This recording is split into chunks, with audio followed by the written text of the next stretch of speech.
Bienvenue dans les Ambassadeurs, cap vers une petite région du Hainaut, Beaumont. Bonjour, bienvenue à Beaumont. Nous sommes devant le monument le plus caractéristique de cette ancienne cité fortifiée. C'est la tour Salamandre qui date du XIe siècle. Notre défi aujourd'hui, c'est prouver à nos ambassadeurs que Beaumont est bien plus que cela. Pour preuve, l'un de ces 7 villages, Barbançon, vient d'être élu plus beau village de Wallonie et Napoléon, de passage dans la région, y a laissé sa recette de macarons. De quoi passer ici de délicieux moments. Nous sommes au sud de la province de Hainaut, à mi-chemin entre Charleroi et Chimay, à proximité de nombreux lieux et attractions touristiques bien connus, les lacs de l'Odeur ou encore le beffroi de Thoin.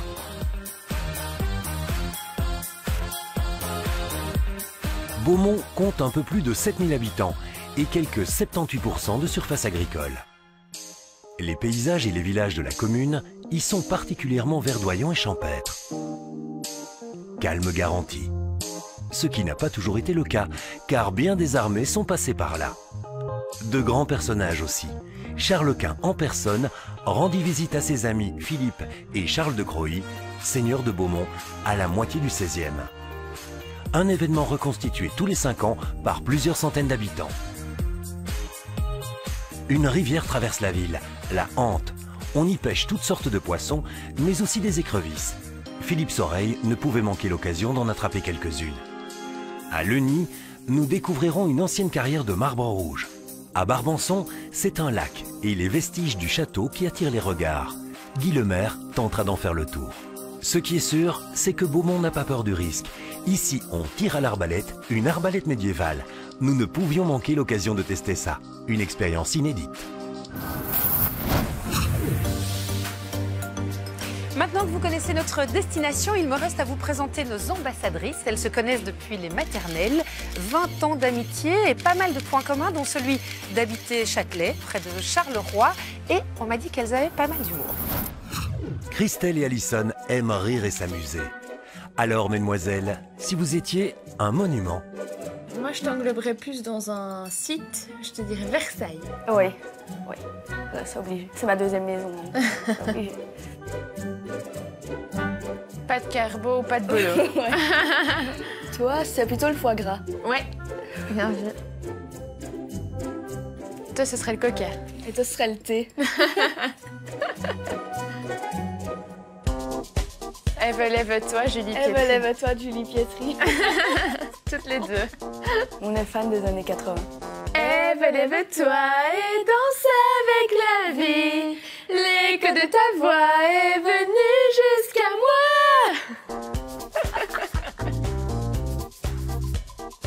L'écoute. Arrête de me recopier ou quoi? Oui, l'écoute et la confiance. La confiance.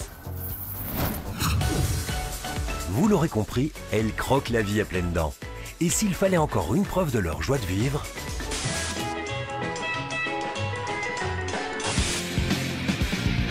et on fait tourner les serviettes. Alors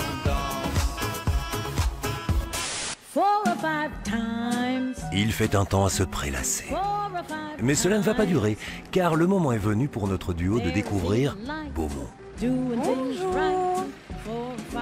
Bonjour Alison, bienvenue à Beaumont. Bonjour Christelle. Bonjour.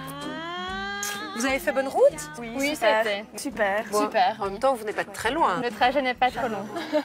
Châtelet, Charleroi, Beaumont, c'est à côté, vous connaissez?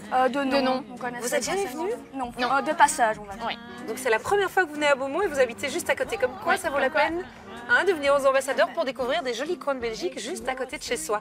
Ce que je vais vous proposer, avant de vous installer, avant de découvrir un petit peu plus la région, c'est peut-être de rejoindre Jean-Philippe dans quelques temps pour l'apéritif. Mais avant ça, je voudrais vous faire rencontrer quelqu'un. Pas de soucis. On y va, vous êtes On y va. d'accord? Venez, installez-vous. Une devant, il en faut une devant près de moi.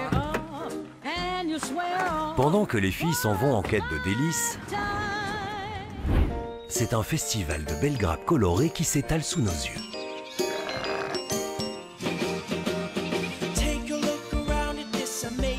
Pour Alison et Christelle, j'ai envie de quelque chose de frais, de léger. On est à Sors-Saint-Géry, chez Dim et Pat, qui sont spécialisés dans le maraîchage bio et les légumes oubliés. Il fait chaud, il fait beau. À mon avis, il doit y avoir des tomates terribles. Toc toc. Salut Jean-Philippe. Ça va? Ça va toi? Tu cueilles? Je cueille, oui. Des tomates. T'en as des tomates, hein? Ah, ça commence, là. L'année, elle a été un peu tardive, là, avec le mauvais printemps qu'on a eu. Mais là, maintenant, c'est bien lancé, là. T'as combien de variétés, là? Parce que je vois là, que on a 18 variétés cette année.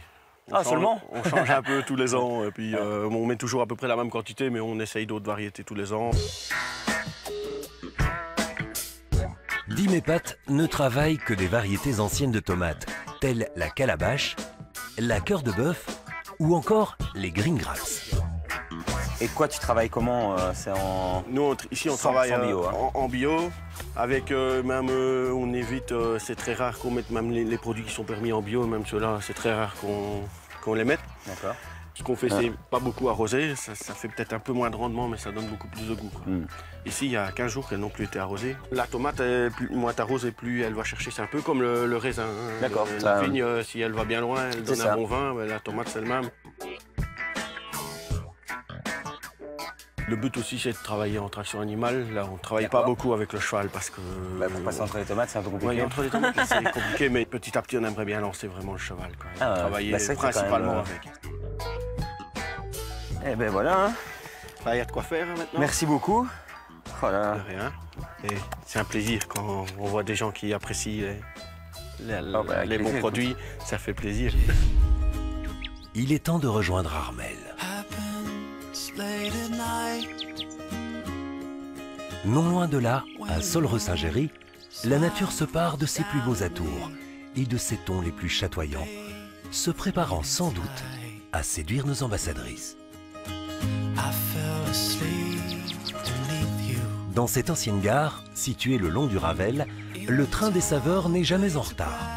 La gare des saveurs, c'est le nom que Marie-Lou a donné à cet endroit où elle cultive et propose le fruit de sa production. Et c'est dans son charmant potager qu'Armel, Alison et Christelle viennent la rejoindre. Alors, je vois qu'elle est déjà occupée. Bonjour Marie-Lou. On est là. Et voici nos ambassadrices, Alison et Christelle. Bonjour. Voici Marie-Lou qui nous accueille dans son beau jardin. Quel beau potager. Ça sent très bon en tout cas. Oui.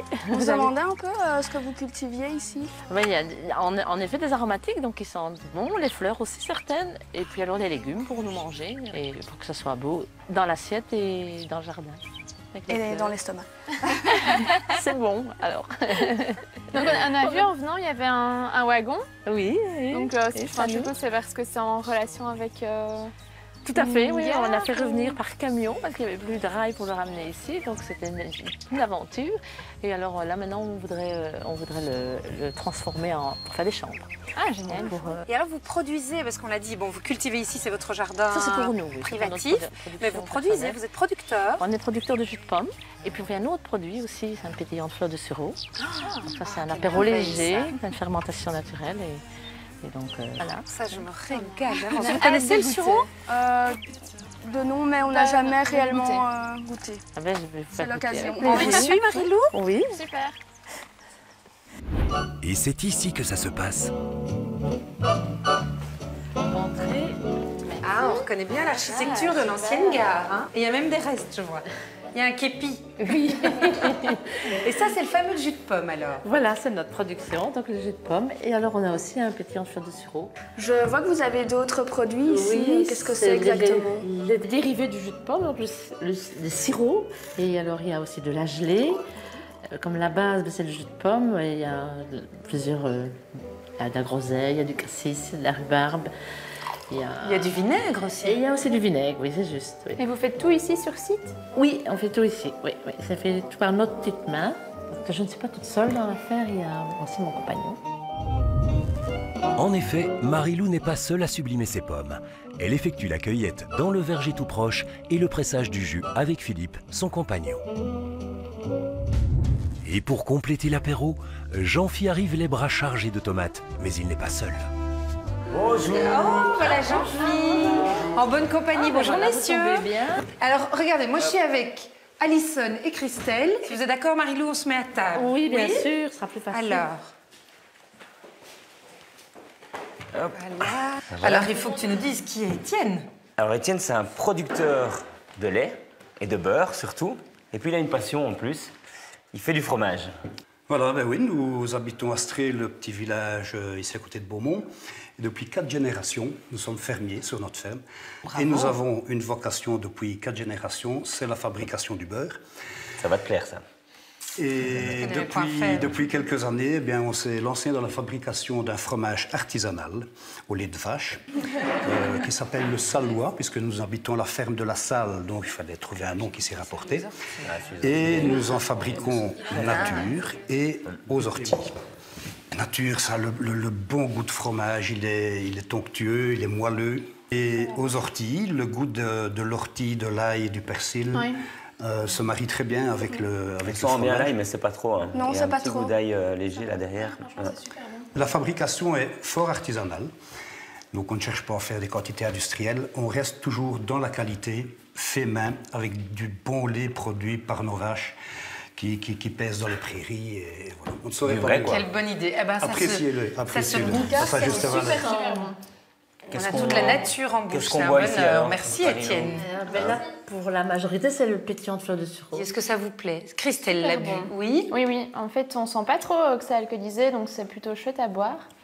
Et mais le goût de sureau, en fait, j'avais jamais goûté, mais je trouve ça super bon. Et ce jus de pomme? Très bon. Franchement, moi je suis fan de jus de pomme, donc très très bon. Il est bien équilibré? Tout à fait. C'est des mélanges, on fait toujours des mélanges, un peu comme le cidre, hein, c'est toujours, et comme les vins aussi, dans certains cas. Et alors ces tomates? Voilà, donc ici c'est la poivron Vincent, donc on voit l'intérieur, c'est comme un poivron. Vraiment, c'est tout vide. Elle est très ferme, donc c'est une tomate qui est souvent utilisée cuite, parce qu'elle tient très bien à la cuisson. On va la goûter crue quand même, hein, parce que c'est assez, Pour les filles, original. pour les filles, en premier. J'allais faire le tour des filles. Mais ça a le goût de tomate. Hein? Ça a le goût de tomate. Ça a le goût de tomate, ça n'a vraiment pas le goût de poivron. Mais vous allez, c'est pas les plus goûteuses, quoi. Il faut vraiment la cuire. C'est dingue parce que ça sent à la tomate, alors que ça a tout à fait Ah, un voilà, aspect différent. il n'y a quoi. vraiment pas le goût de poivron. Mais hein. donc c'est une vieille variété, parce que moi Voilà, j'imaginais que c'est c'était justement des nouvelles Ah variétés non, ça un peu fait partie des... branchées pour faire Non, ça fait vraiment une tomate partie des variétés oubliées. amusante, quoi. Allez, dans le désordre, on a des cœurs de bœuf qui sont les toutes grandes. Ouais. Hein. Ici, on a les green grapes, donc c'est les raisins verts. Je peux vous faire goûter. Et donc là, on est vraiment sur des tomates, mais 100% bio. Si. Celle-ci, en fait, elle a été mal pollinisée. Donc c'est la nature qui a fait ça. Et donc, du coup, elle s'est développée bizarrement. On ne sait pas très bien dans quel sens elle se tient. Ça, c'est une assez spéciale aussi. C'est la beauté blanche. On dirait presque un oignon. De loin, moi, mes yeux voient un oignon. Translucide, presque. Elle commence à être, c'est comme ça qu'on voit qu'elle est mûre, parce que quand elle est pas mûre, elle est quand même blanche. Dernière petite tomate là, la calabache rouge. Alors j'ai mis un petit peu de basilic dessus. Alors c'est pas un basilic classique, c'est un basilic cannelle. Et comment on arrive à avoir ce goût de cannelle en même temps? Ça c'est vraiment la nature. C'est En une fait, spécialité comme ça? oui voilà, en fait c'est un petit peu l'inverse. C'est pas on a donné le goût de cannelle, c'est on a trouvé que cette plante là avait le goût de cannelle. Voilà. Moi, je dis, Étienne, un petit morceau de fromage avec ces tomates, c'est le paradis. Hein. C'est le top. Je tiens à vous remercier, Marie-Lou et Étienne. Et puis, si vous êtes d'accord, parce que la journée est longue quand même, elle est dense, on va peut-être aller déposer vos affaires. Vous allez en profiter pour découvrir votre gîte. Et là, vous allez rencontrer Christian, qui est votre hôte. Vous êtes d'accord? D'accord, on te suit. Eh bien, on partit alors. Alison et Christelle ont donc découvert une gare pas comme les autres et des produits savoureux. Bref, elles ont été bien gâtées. Reste encore à immortaliser ces délicieux instants. L'aventure dans cette belle région est pleine de promesses pour Christelle et Alison. Mais avant de partir à la conquête de la ville et de ses environs, une halte s'impose. Rendez-vous au gîte de Geneviève et Christian Tonard. Bonjour Geneviève. Bonjour Christian. Bonjour Christelle. Nous sommes très heureux de vous accueillir dans notre gîte qui s'appelle le gîte de Bonne Espérance. Donc tout est bon ici. Alors profitez-en. Alors, je vous laisse découvrir aux côtés de Geneviève et Christian et puis on se retrouve dans quelques minutes. Geneviève et Christian ont rénové cette ancienne ferme, propriété de l'abbaye de Bonne-Espérance, en utilisant des matériaux nobles et respectueux de l'environnement.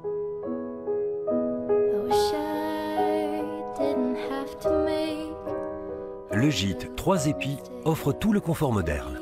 À l'étage, on trouve 3 chambres. Please try to be patient.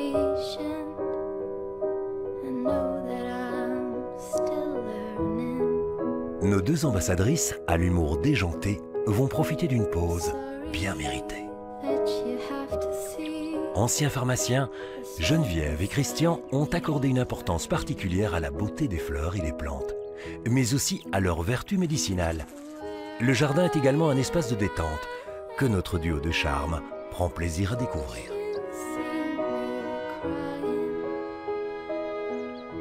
Mais il est temps de bouger. Ah mais c'est bien, je vois que vous êtes changés. Comme tu vois. Vous êtes prêts, mais il nous reste à appeler les... Ah, elles sont là. Ah, elle est là. Alors, cette installation. Super. Ça, c'est unanime, hein, Christian? Tout à fait. Ah ben, il nous reste à partir, à vous suivre. Super, okay, on vous suit. En route donc pour cette première activité.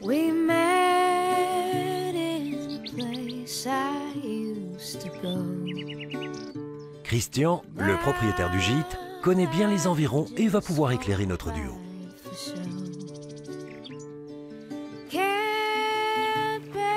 Alors, il faut que vous nous disiez où vous nous emmenez. Ah bien, je vous emmène visiter une carrière qui se trouve à la limite entre la Belgique et la France, sur un chemin frontalier appelé Edessaules. Et cette carrière en porte le nom. Et c'est une carrière de quoi? Ah, ben c'est une carrière, figurez-vous, de marbre. Ah. Oui. Le marbre a été exploité dans les siècles précédents dans une large partie de la région, notamment à Barbançon, à Serfontaine, à Philippeville, et ici aussi à Leuny, ainsi que dans les premiers villages voisins de Coussort.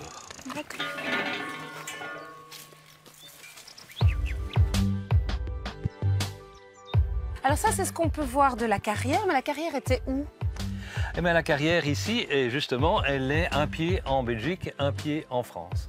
On avait ici un gisement qui devait mesurer environ 30 mètres sur 45 et de part et d'autre de la frontière sur Leuny et sur Coussort. C'était Coussort, ici, juste après. Oui, juste ici. Donc ça veut dire que le trou a été comblé. Qui a été comblé là. Il reste donc ces blocs taillés et bruts. Et donc ces blocs, ce sont des blocs Ce sont issus de la carrière. des vestiges de la carrière qui ils ont même été taillés. Donc ceux-là sont déjà travaillés. Ils ont déjà été en partie travaillés. Et puis l'activité s'est arrêtée. En quelle année elle s'est arrêtée? Donc elle s'est arrêtée en 1931. La dernière fois qu'il y ait eu activité, c'était de 1920 à 1931. La surprise qu'on a, c'est qu'on a l'impression d'être face à du béton. On n'a pas du tout l'impression que c'est du marbre. Évidemment, ici, pas comme on peut voir les mousses et les lichens ont pris le dessus. Il faut savoir que ces pierres sont là depuis 90 ans au passé. Ça, c'est un échantillon qui a été donc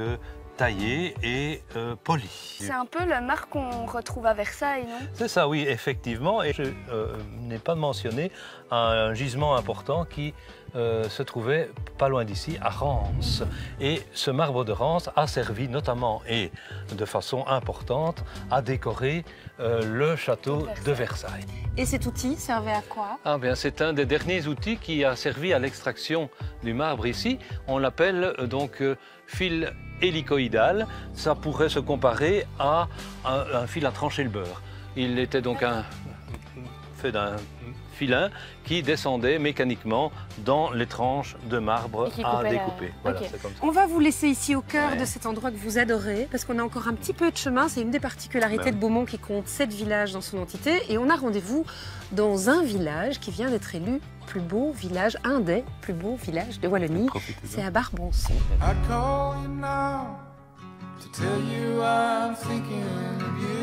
Barbançon a rejoint l'entité de Beaumont lors de la fusion des communes en 77.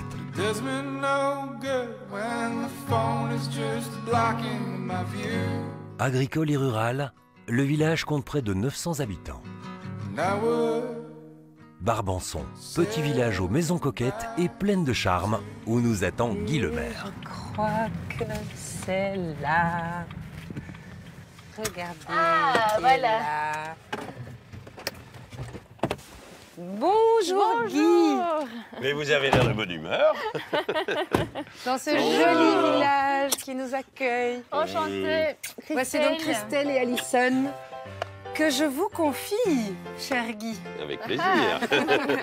Ah oui, avant toute chose, on est rue des Marbriers. Comme quoi, il y a de la suite dans les idées, dans les ambassadeurs. Hein.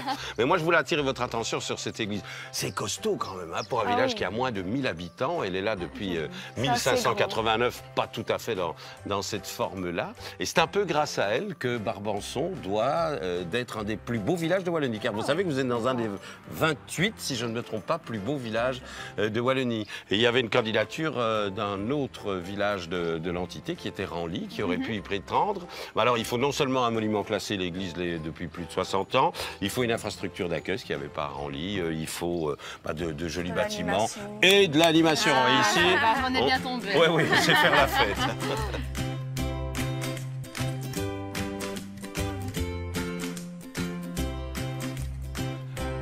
Et où qu'on regarde ici, hein, de droite et de gauche dans la rue des Marbriers, il y a de jolies maisons qui datent du 18e, 19e, certaines même du 17e. Allez, c'est pas beau ça? C'est pas très joli. Harmonieux, c'est du moellon de calcaire, comme on dit. Animation, vous avez dit? Nos deux jeunes filles vont devoir se retrousser les manches pour satisfaire une tradition du village de Barbançon. Ensuite, elles tenteront d'attraper les crustacés qui en pincent pour elles. Réussiront-elles ces défis?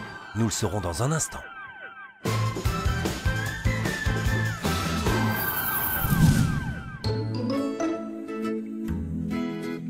Retour à Beaumont. Quelques minutes de marche nous font quitter les maisons aux belles façades et découvrir que le petit village de Barbançon présente plusieurs facettes. Ah, c'est sympa ici en tout cas comme coin. Il y a le lac, c'est assez chouette. Oui. Mais on est où exactement? Je viens de le dire, c'est le lac de Barbançon. Encore que les gens du Cru l'appellent plus volontiers l'étang. Il y a d'ailleurs une rue de l'étang, hein, formée par les eaux du cours d'eau et local, avec une particularité, entre autres, c'est l'île qui est au milieu, qui jadis était reliée d'ailleurs à la terre ferme par un pont, mais vous n'avez pas encore tout vu. Non, hein? Regardez-moi ça. Ah, c'est super joli. C'est superbe. Ah, super. Et ça a une histoire. En réalité, c'était le château de Barbançon. Alors pour faire très vite, un premier château au XIIe siècle, qui est vraisemblablement une demeure fortifiée, hein, comme souvent à l'époque, qui va se transformer au fil des siècles en château de plaisance, qui va brûler à la Révolution, qu'on va remplacer par des pavillons de chasse au début du XIXe siècle, qui vont brûler, dernier incendie en 1966. Et aujourd'hui, ben voilà ce qu'il en reste. On l'appelle toujours le château, et les bâtiments sont occupés et ont une assez jolie vue. Vous savez que les seigneurs de Barbançon, c'est tout petit, hein, Barbançon étaient princes. Nous étions dans la principauté de Barbançon. Et la découverte du patrimoine de Barbançon n'est pas terminée pour nos ambassadrices. Alors, je l'ai dit, on a le sens de la fête ici, hein, mais vraiment, quoi, il faut vivre ça. Par exemple, le dimanche qui suit le Mardi Gras pour le Grand Feu. Alors, vous me direz, les grands feux, il y en a vraiment beaucoup en Wallonie, en particulier dans l'entre-Sambre et Meuse. Mais celui de Barbançon, qui va bientôt faire partie du patrimoine immatériel de Wallonie-Bruxelles, est tout à fait exceptionnel. Parce que non seulement ça prend toute la journée, mais c'est très ritualisé. C'est d'abord les plus jeunes du village qui se réunissent le matin, qui rassemblent le bois, et puis qui l'entassent sur un char avec des roues cerclées de fer, et qui le tire. Hein, ça, c'est les saqueux. Et puis, le parcours dans les rues du village, assez vallonné d'ailleurs, est souvent entravé par des astoqueux qui essayent de freiner la progression du char, et les deux stoqueux qui, avec leurs longues perches, eh bien, le désentravent. La tradition veut que le bonhomme hiver soit conduit au bûcher à la fin de la manifestation. Normalement, cette fête se déroule le dimanche après le Mardi Gras, mais les habitants du village ont gentiment accepté de la reconstituer pour nous. Tandis que nos ambassadrices ne perdent rien des informations de Guy, une animation les attend à l'école de Barbançon. Le bonhomme hiver est justement en cours de fabrication. Christelle et Alison vont devoir terminer le travail. Elles l'ignorent encore. Ah, vous voilà. Alors vous en savez un peu plus sur Barbançon. Oh, oui. On n'a pas arrêté. Hein, Barbançon, le lac, les maisons, l'église et le Grand Feu. Eh ben c'est par là, direction le Grand Feu. Merci. Au boulot. Merci. Au revoir. Au revoir. Pendant qu'elles entrent dans l'école, à quelques pas de là, les jeunes du village leur ont concocté une autre surprise. Le char, qui sert traditionnellement à envoyer le bonhomme hiver au bûcher, est en route pour rejoindre notre duo. Tradition oblige, il est tiré par les jeunes et stoppé dans sa progression par les adultes. Bonjour Luc et Pierre, c'est super d'être là. Alors je vous présente Christelle et Alison. Bonjour. Bonjour. Et voici ces deux jeunes gens. Et voici surtout... Le bonhomme hiver. Le bonhomme hiver. Donc une fois par an, le dimanche suivant le mardi gras, nous avons le traditionnel grand feu dont nous tirons un char et un bonhomme hiver qui est perché dessus. On va vous inviter à continuer à le bourrer avec nous. Génial, et sans problème. Le percher sur le char. Il ne Prenez faut pas avoir peur, il faut bien bourrer, être généreux. Il faut y aller. Oui, oui. Aussi bien dans les bras, en commençant tout le torse dans les bras. T'as plus la main que moi, apparemment. Apparemment. C'est des choses que vous avez déjà fait? Jamais. Jamais, jamais. C'est une découverte. Il faut bien préciser, ce sont les derniers mariés de l'année qui boutent le feu au tas. Allez les filles, on accélère pour un résultat parfait. Bon, mais il a fière allure, hein. Qu'est-ce qui manque alors? Son écharpe? Son écharpe. Alors, ouais, je vais vous donner une écharpe. Et l'écharpe, les couleurs ont une signification? C'est une couleur de Barbançon. C'est les couleurs du village, en fait. Même le char est à l'effigie de cette couleur-là. D'accord. Et donc on lui passe l'écharpe autour du cou. On lui met l'écharpe et on lui met un pompon ici. Pour toi. Et les pompons sur la poche. Oui. Ça, il faut peut-être en garder pour l'écharpe.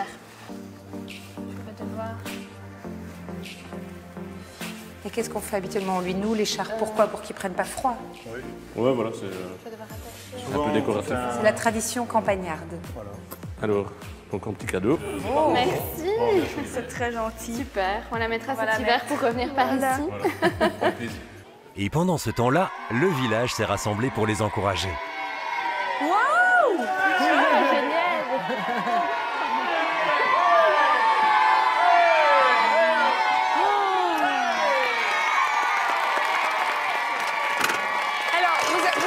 Monter là-haut. Allez, let's go. Christelle, elle le sent. Allez, tu veux que je passe devant toi ou tu y vas? Allez, vas-y. Tiens, tiens. On va le tenir. Et ben voilà. Je crois que ça s'applaudit, hein. Bravo Christelle, bravo Alison.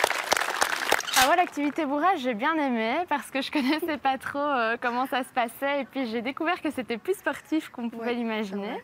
Donc on voit que voilà, c'est fait par des mains d'experts. Et puis c'était super impressionnant de lever ce grand bonhomme. Au final, on ne se rend pas compte quand il est à terre, mais il est quand même assez grand. Et donc, il faut être costaud quand même pour assumer ça. Les applaudissements des habitants ont porté nos ambassadrices qui ont réussi leur épreuve. Et leur joie se prolonge par un selfie. Mais les émotions s'accreusent. Jean-Phi est allé chercher un ingrédient clé pour sa recette à la boulangerie Solbreu de Beaumont. Ici à Beaumont, il y a une recette, c'est la poularde beaumontoise. Alors la poularde beaumontoise, c'est une poularde qui est simplement poêlée, mais surtout qui est accompagnée d'une sauce à base de macarons. Alors le macaron, il va donner de l'onctuosité et un petit goût sucré. Bonjour. Bonjour. Ça va bien? Ça va et toi? Oui. Didier est là? Oui, oui, il est dans l'atelier, je t'en prie. Je vais aller voir. Vas-y, vas-y. Bonjour, bonjour. Bonjour.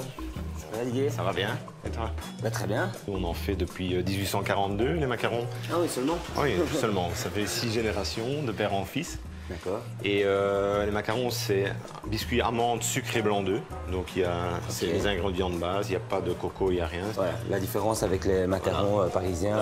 Voilà, ici, les blancs d'œufs ne sont pas battus. On a une pâte qui ressemble un peu à du massepain. Voilà, donc la pâte ici. Je peux... Bon, vas-y, sans problème. Il y a des amandes amères aussi. On a amandes douces, amandes amères. Les amandes douces, il y a 3 origines, portugaises, espagnoles, américaines. On mélange avec un peu d'amandes amères. Et alors, bon, ici, dans la maison, on dresse les macarons avec une cuillère en argent qui est montée sur un manche en bois, en fait. Regarde, je vais t'en montrer. Donc, le but, c'est de tourner sur la cuillère. Hop, c'est bon. Ouais, c'est ressemblant, c'est bien. La légende veut que ce soit le cuisinier Napoléon qui aurait laissé la recette lors du passage de Napoléon. D'accord. Okay. En fait, Napoléon a dormi sur la place de Beaumont. Et lors de son passage, le cuisinier était débordé. Il a fait appel à des femmes de la ville de Beaumont qui l'ont aidé dans la cuisine. Et en échange, il a laissé la recette. Voilà.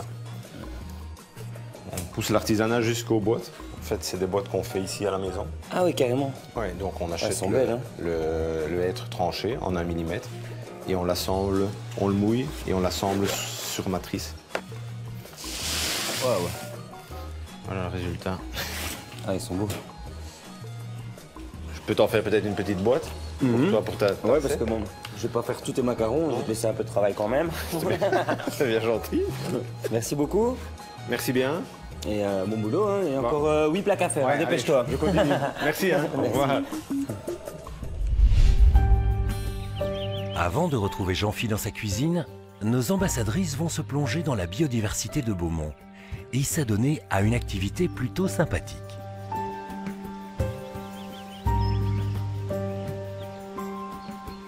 Philippe Soreille a précédé Christelle et Alison sur le terrain. Eh bien, moi, j'ai choisi de vous amener ici. Nous sommes à Sort-Saint-Géry, le long de la Hante. Alors, c'est une région très belle, très riche également au niveau de la biodiversité. Une région qui est sous mesure de protection puisqu'elle est classée Natura 2000. On y retrouve notamment une faune et une flore particulièrement riches et précieuses. Parmi la faune, eh bien, on note la cigogne noire, le blaireau et bien sûr, évidemment, tous les poissons qui se retrouvent dans cette rivière que nous allons découvrir. Et j'ai rendez-vous avec Nicolas, qui est le président de la société de pêche de la région que je vais aller retrouver tout de suite. Ah, Nicolas, alors. Bonjour Philippe. Ça va? Ça va et toi? Ben oui, ça mord un peu? Non, pas grand-chose aujourd'hui, c'est une journée fort calme. Qu'est-ce qu'on trouve dans la Hante? On peut pêcher le brochet, la truite, le chevenne, de la perche. On peut aussi avoir du blanc. Et la truite, c'est quoi? La fario? On a la fario. La fario, donc c'est de l'indigène. C'est une truite propre de chez nous qu'on essaye de protéger. Ici, dans notre société, on essaye de tourner sur du 35 cm pour éviter de prendre celles qui se reproduisent le plus, quoi. Bon, alors, il y a aussi des écrevisses, m'a-t-on dit. Il y a des écrevisses dans la rivière. C'est bien, c'est chouette. Et on en trouve ici? Ici, il y en a, mais très peu, c'est assez difficile à aller pêcher. Pour ça, il faudrait aller sur un autre site qui est en amont. Ah ben ça tombe bien, on va aller rejoindre Armel et les ambassadeurs. Il n'y a pas de problème, on peut y aller. OK? On peut y aller. Allez.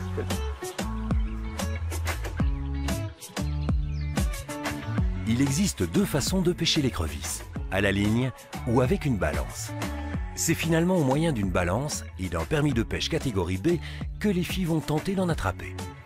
Je voulais vous emmener ici, on est dans la vallée de la Hante, au bord de la Hante qui est un affluent de la Sambre, qui est la rivière qui traverse Beaumont, parce qu'on y rencontre des pêcheurs. Bonjour Claude. Bonjour Armel. Bonjour. Alors, Claude, il pêche à la ligne l'écrevisse. Voilà. C'est bien ça. Bonjour Philippe. Mais Jacques, tu connais déjà bien Je connais tout. Alors voici Christelle et Alison, nos ambassadrices du jour, et Philippe Soreille. Alors moi je vous présente Nicolas, qui est le président Bonjour, de la société Nicolas. de pêche du coin, ici à Sort-Saint-Géry. Et Claude, alors vous êtes pêcheur du coin, quoi. Pêcheur d'écrevisses. Quelle qualité il faut à une rivière pour qu'il y ait des Que écrevisses? les eaux soient saines. Que les eaux soient saines. Donc ça veut dire qu'on peut trouver des écrevisses un peu partout en Belgique. Partout, même dans les étangs.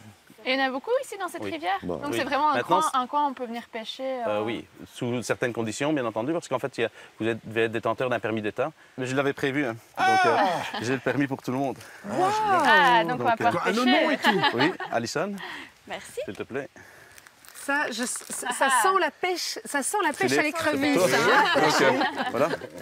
Et alors, C'est parfait. pour Christelle, s'il te Merci. plaît. Et alors, c'est quelle période alors de l'année? En fait, on peut pêcher du 3e samedi de mars jusqu'au 31 septembre. Maintenant, à faire savoir quand même avant de les pêcher peut-être. En fait, il y a 2 types d'écrevisses. Nous, on n'en trouve plus qu'une. Celle-ci est une écrevisse américaine. Elle porte un point blanc à la pince et elle est bleutée en dessous que les écrevisses indigènes n'ont pas, quoi. Pourquoi on les appelle américaines? Parce qu'elles ont été importées? Oui, elles ont été importées et elles ont fait mourir les nôtres, entre guillemets. On en trouve encore, mais très peu. Moi, je me pose pas la question. Je veux dire, quand j'en attrape une qui n'a pas cette tache blanche au niveau de la pince, je ne la reprends pas, je ne la conserve pas pour essayer de préserver les nôtres, quoi. Et vous les prenez comme ça? Enfin, vous n'avez pas peur de vous vous faire... allez tester, hein?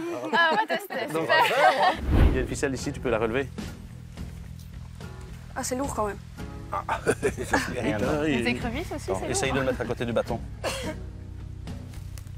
Voilà. Mets-le par ici, si tu veux. Ah ben non, il n'y a rien. Voilà, Il n'y a rien non plus. Oh, elle est lourde. Quoi? Ah, mais il y en a plein alors. Si. Elle n'est pas calée?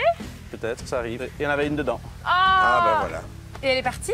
Oui, elle est retombée, mais c'est pas grave. Elle reviendra. Parce qu'on n'a pas été assez vite. On va laisser Philippe le faire maintenant. C'est une grosse écrevisse. Oui, avec plaisir. Alors, on va essayer de ne pas tomber dedans. Celle-ci. viens rechercher avec le... Voilà, prends le fil dans ta main et tu tires les deux en même temps. Eh ben voilà une. Ah, Armel. Mais on va te laisser. Bravo. C'est Armel qui la met dans le seau.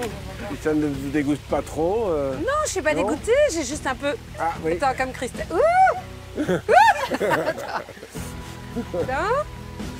Attends. Je la mets dans le seau.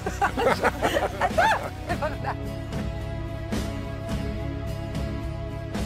On ne pensait pas du tout qu'on pêchait les écrevisses dans les rivières. Nous voyons plutôt ça en mer ou autre. C'est la première fois qu'on pêche les écrevisses. Qu'on pêchait, donc, voilà. on a été un peu nuls puisqu'on n'a rien trouvé. Voilà, aussi bien l'une que l'autre. Mais c'était vraiment intéressant à découvrir. Il paraît que les petites bêtes ne mangent pas les grosses. En revanche, elles peuvent les faire hurler. Pas vrai, Armel? On immortalise tout ça et en très bonne compagnie. Dans un instant, la confrontation va être musclée pour Alison et Christelle. Au programme, tir à l'arbalète. Vont-elles réussir à placer le carreau au centre de la cible? Réponse après la pause.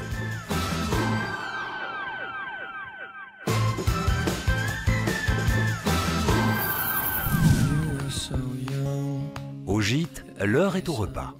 Au fourneau, Jean-Philippe va déployer tout son talent pour régaler nos 3 jeunes femmes affamées. Ma recette aujourd'hui, c'est la poularde à la beaumontoise. C'est une sauce à base de macarons, les macarons de Beaumont. Il y a également dans la recette de l'estragon, mais ça, je vais l'utiliser différemment. C'est mon petit truc à moi, je vais vous expliquer. Alors, pour commencer, en fait, on n'a pas pris une poularde, on a pris un beau poulet fermier de la ferme de la Salle, à Stré. Il nous a également donné de la crème fraîche et du beurre de ferme. On va tout de suite commencer par le poulet. Alors, mon petit truc, en fait, je vais découper le poulet et je vais le contiser à l'estragon. Donc, contiser, en fait, c'est mettre une herbe aromatique, ça peut être du romarin, ça peut être du thym, dans la viande pour que ça donne du goût de l'intérieur vers l'extérieur. Alors pour cette recette, je vais uniquement utiliser les suprêmes. Alors, le reste du poulet, on va l'utiliser pour une autre préparation. Je prends l'estragon et je vais faire un beau trou partout, tout le long du poulet. Je prends la branche d'estragon et je vais venir la rentrer dans le trou que je viens de faire.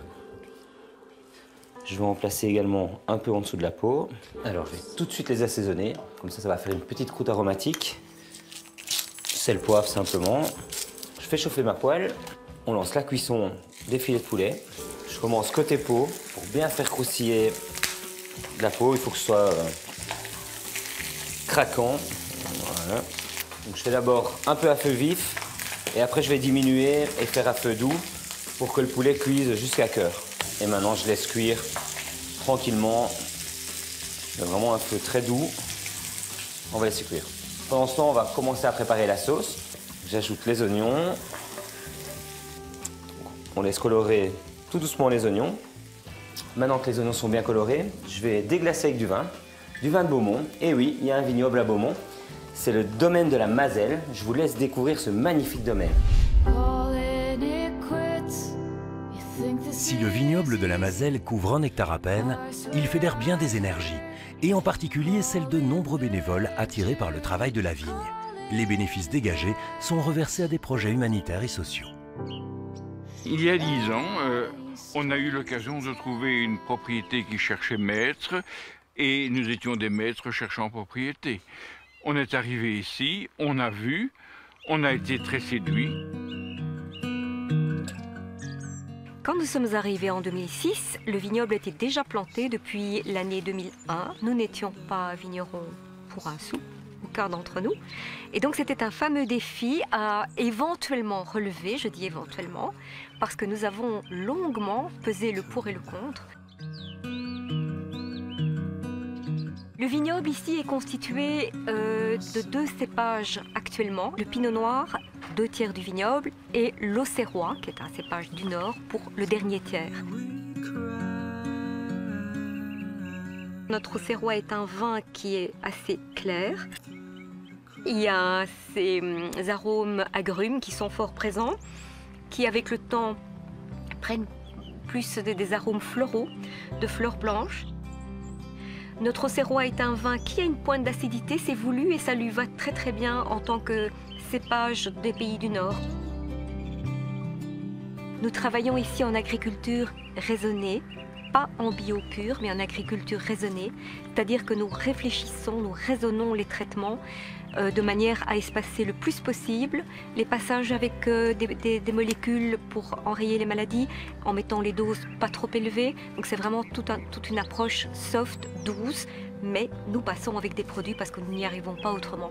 Nous avons pris la décision de ne travailler dans le vignoble qu'avec des bénévoles. Une fois que l'on vient ici, on est un petit peu hors du temps. Cultiver du vin, c'est un petit peu, comme je dis toujours, c'est comme faire du pain.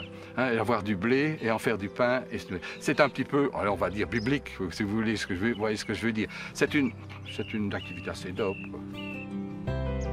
Les vins de la Mazelle sont distribués dans certaines boutiques et quelques restaurants ou encore lors d'événements particuliers. Le domaine peut aussi se visiter sur rendez-vous. Et c'est bien sûr avec ce vin que Jean-Philippe va parfumer son plat. On laisse réduire un petit peu le vin. Je vais ajouter mes macarons de Beaumont. Je vais simplement les concasser un petit peu. Ça, ils vont se dissoudre dans la sauce et ils vont la lier en fait. Et comme on ne peut pas faire une sauce sans bonne crème, on va ajouter la crème fraîche. Maintenant, je diminue le feu. Je vais laisser mijoter 10 à 15 minutes pour terminer la cuisson du poulet et faire la consistance de ma sauce.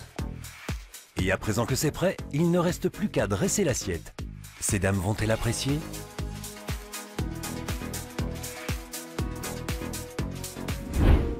Ça, c'est le bonheur. Hein. Sous le soleil, au milieu de ce jardin fleuri. Ça a l'air très, très bon. Dans bon. l'assiette aussi aujourd'hui. Ça sent bon. C'est de la capucine, on dirait, non? Capucine, oui. Ah, j'adore. Capucine et estragon. Mais j'ai jamais mangé de donc ça va être la première fois. C'est un peu piquant, tu vois, c'est sympa. Alors, je vous ai préparé la spécialité de Beaumont. Okay. C'est la poularde beaumontoise. On sert une sauce qui est faite à base de macarons. Donc c'est un le macaron sucré. de Beaumont, ouais. Donc je vous ai mis des petits morceaux en plus à côté pour rappeler le produit et vous verrez que la sauce est un petit peu sucrée. D'accord, ok. Alors, ce que j'ai fait également, j'ai mis, normalement l'estragon se met uniquement au-dessus et pour que ça ait un peu plus de goût, j'en ai mis aussi à travers le poulet. Donc on voit qu'il y a le trou. Oui, dedans, oui. Là c'est vraiment la recette classique de Beaumont, quoi. J'ai quasiment rien changé. Normalement elle est faite avec du calvados. Est-ce que ça vous plaît? C'est super bon en tout cas. Très très bon. L'association sucré-salé est parfaite. Ça sent, on sent un petit peu, c'est pas trop fort, donc c'est très très bon. Et les fleurs, les fleurs, oui, c'est ça en fait. Qu'on mange. C'est quand même super impressionnant de manger des fleurs. Ça donne super bien. Et il y a plusieurs sortes de capucines ou différentes couleurs, mais qui sont comestibles ou voilà. pas. Ça changerait en goût. Dès qu'on voit une capucine, on peut l'accueillir et la manger. Et les feuilles aussi. Ok. Et avec les boutons des fleurs, on fait des capres également. Ah bon. Vous cuisinez toutes les deux? Oui. On essaie, on tente. Mais on fait souvent des soirées toutes les deux, donc en général, il y en a une qui cuisine. Elle est souvent mon cobé. Chouette ça. Et on boit quoi alors? C'est quoi ces verres? De la Charlequin. Donc Charlequin est lié vraiment historiquement à Beaumont. Et alors il adorait la bière. Donc on a mis 4 anses pour qu'il puisse toujours attraper la bière. Si vous voulez toujours avoir son verre de bière sous la main. Voilà. Bon, on va la goûter déjà cette Charlequin. Oui. Elle est agréable. Elle est agréable, on sent que c'est quand même assez puissant. Oui. Il y a une belle amertume. Oui. Mais par contre, on a quand même derrière quelque chose d'assez doux qui vient arrondir un peu cette amertume. C'est doux au palais. Voilà. Oui, exactement. Vous êtes amatrice de bière? On est plus vin. Oui. Ah oui. Mais dans les bières, c'est plus les fruités ou ce qui est doux à boire et pas très très fort. Et donc c'est vrai que là, on a d'abord le côté un peu fort, mais après, ça s'atténue. Donc, elle est super bonne en tout cas. Et ça va très bien avec le plat aussi. Elle est un peu velouteuse comme ça. Il y a quelque chose de... Oui. Velouteuse. Oui, je trouve. Elle est suite comme ça. Elle est bien, elle est bien. Ce que j'avais envie de vous proposer, c'est de ne pas arrêter notre journée en si bon chemin, de continuer toutes ensemble. Mais pour ça, j'ai une petite surprise. La surprise. Vous sentez quelque chose se trame. On aime bien les surprises. Alors, attention. Là, je vais t'aider. Pour chacune d'entre vous, ces magnifiques costumes. C'est nos costumes d'arbalétrier. Et ce que je vous propose, c'est de l'enfiler, si vous êtes d'accord. Oui. Et alors, on a encore une petite surprise. Ça, c'est Jean-Philippe qui va vous la remettre. manger un petit peu c'est le petit sucré, dessert. Mais le petit dessert, donc c'est une chocolaterie de Beaumont. Ah, super. La chocolaterie Bressan. Qu'on peut visiter d'ailleurs, par groupe de 20 personnes, Voilà. qui existe depuis 20 ans. Attention. Et qui propose, pour la Saint-Nicolas, je les sors, c'est beau, petit Saint-Nicolas. Et puis vous regardez, toi, De la nougatine, il y a toutes sortes. Il y a de la aux violette, des amandes. ganaches de violette. Alors servez-vous, il faut toujours terminer un repas par un peu de sucre. On rentrera encore dans nos costumes avec tout ça. Et comment on va trinquer d'ailleurs? Super. À Charles-Quint, à Beaumont. Santé. Et puis à ces chocolats Bressan. Hein. Au centre de Beaumont, Christelle et Alison se dirigent vers l'Institut Paris Danse. Nos deux jeunes femmes, pardon, nos deux valeureux guerriers semblent adorer leur tenue.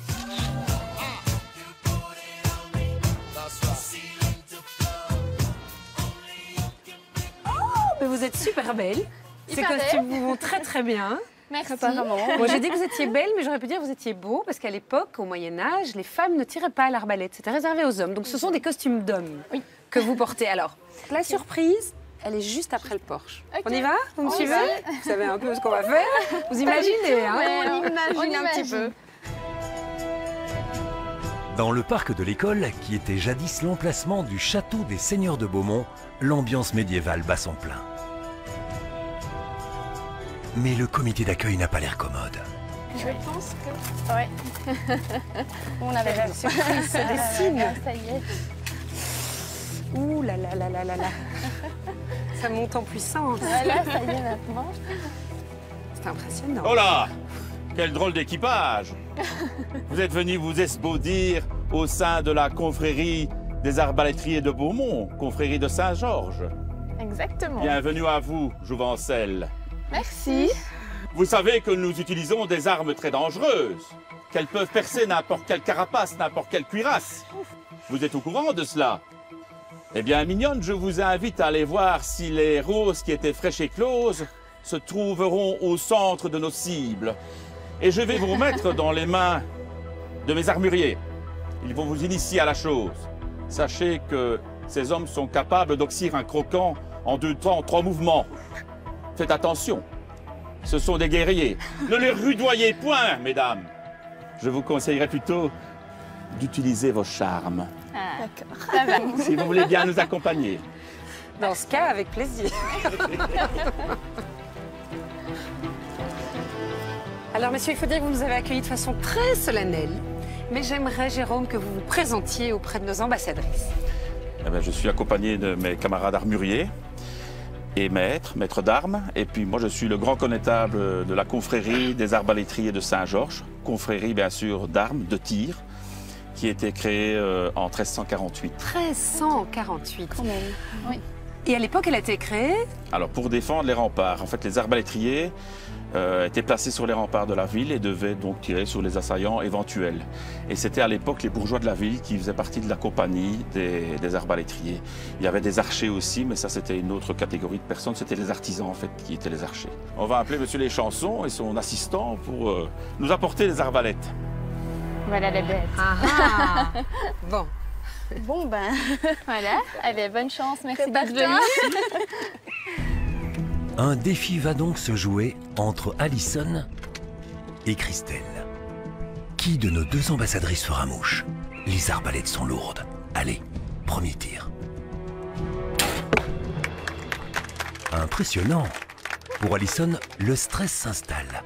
Parviendra-t-elle à faire mieux? Le niveau est élevé. À Christelle de montrer ses talents.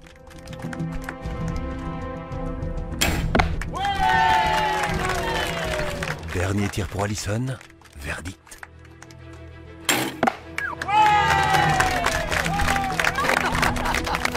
Mais vous êtes incroyables, les filles. Ah, vous me bluffez complètement, hein. Eh bien oui, pour des néophytes, Alison et Christelle ont épaté leur mentor en réussissant cette épreuve. Cela vaut bien un dernier petit souvenir. C'était une vraie surprise, oui.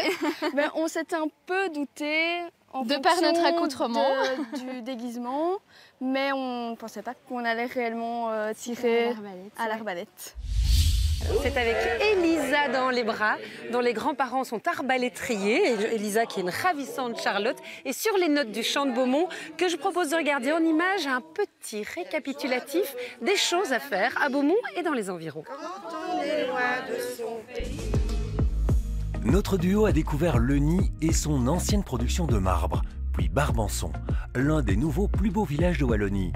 À Solre-Saint-Géry, la pêche à l'écrevisse les a séduites de même que le tir à l'arbalète, ainsi que la cuisine locale. Mais si le cœur vous en dit, Beaumont n'est pas loin des lacs de l'Odeur. Pas loin non plus de Thoin ou de Chimay. Un Ravel relie d'ailleurs ces deux charmantes bourgades en passant par Beaumont. Si vous souhaitez en savoir plus, consultez notre site ou adressez-vous à l'Office du tourisme beaumontois. Vous aussi, devenez nos prochains ambassadeurs. Pour cela, n'hésitez pas à vous inscrire. Et puis l'Office du tourisme de Beaumont offre un pass pour une famille ainsi qu'un panier gourmand. Rendez-vous sur notre site. C'est ici, sur cette tour à l'amour, où on retrouvera un jour deux amoureux enlacés à Beaumont, que nous nous quittons et nous nous retrouvons la semaine prochaine pour de nouvelles aventures des ambassadeurs.